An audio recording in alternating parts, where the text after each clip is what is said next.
এইবার মাছ মাংস না থাকলে চিন্তা নেই, বাড়িতে বানিয়ে ফেলুন ঝটপট নিরামিষ টক। প্রথমে কড়াইতে জল দিয়ে কেটে রাখা কাঁচা আমের টুকরোগুলো দিয়ে ওপর থেকে হলুদ গুঁড়ো ছড়িয়ে সিদ্ধ হওয়ার জন্য ঢাকা দিয়ে দিলাম। সিদ্ধ হয়ে এলে ঢাকা খুলে আমের টুকরোগুলো বার করে জলটাকে ফেলে দিলাম। এরপর কড়াই গরম করে 3 টেবিল চামচ সর্ষের তেল দিয়ে দিলাম। তেলটা গরম হয়ে গেলে দিয়ে দিচ্ছি 4টে শুকনো লঙ্কা আর 1 চা চামচ কালো সর্ষে ফোড়ন। তার উপর দিচ্ছি কেটে রাখা ভেন্ডিগুলো একটু নাড়াচাড়া করে নিয়ে ওপর থেকে দিচ্ছি কেটে রাখা কুমড়োগুলো আর ভেন্ডি একসাথে নাড়াচাড়া করে দিয়ে দিচ্ছি ওপর থেকে লাল আলু। ভালো করে নাড়াচাড়া করে নিয়ে ওপর থেকে পরিমাণ মতো লবণ ছড়িয়ে দিচ্ছি। তারপর আর একবার নাড়াচাড়া করে নিয়ে গ্যাসের ফ্লেমটাকে লো করে ঢাকা দিয়ে দিচ্ছি। এরপর সেদ্ধ করা আমগুলোর মধ্যে 1 কাপ জল দিয়ে মেখে নিচ্ছি। আমের খোসাগুলোকে বাইরে ফেলে দিচ্ছি।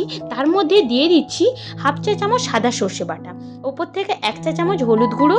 এরপর ঢাকা খুলে সবজিগুলো সেদ্ধ হয়ে গেছে একটু নেড়ে নিয়ে ঢেলে দিলাম মেখে রাখা আমের জলটা। এরপর আরও 1 কাপ জল অ্যাড করলাম। এবার গ্যাসের ফ্লেমটাকে হাই করে 10 মিনিট ফুটতে দিলাম। ফুটে এলে 1 চা চামচ চিনি দিয়ে নাড়াচাড়া করে নামিয়ে নিলাম। আপনারা নিরামিষের দিনে এই সহজ পদ্ধতিটা বানিয়ে নিন আর খাবার মজা নিন। টাটা।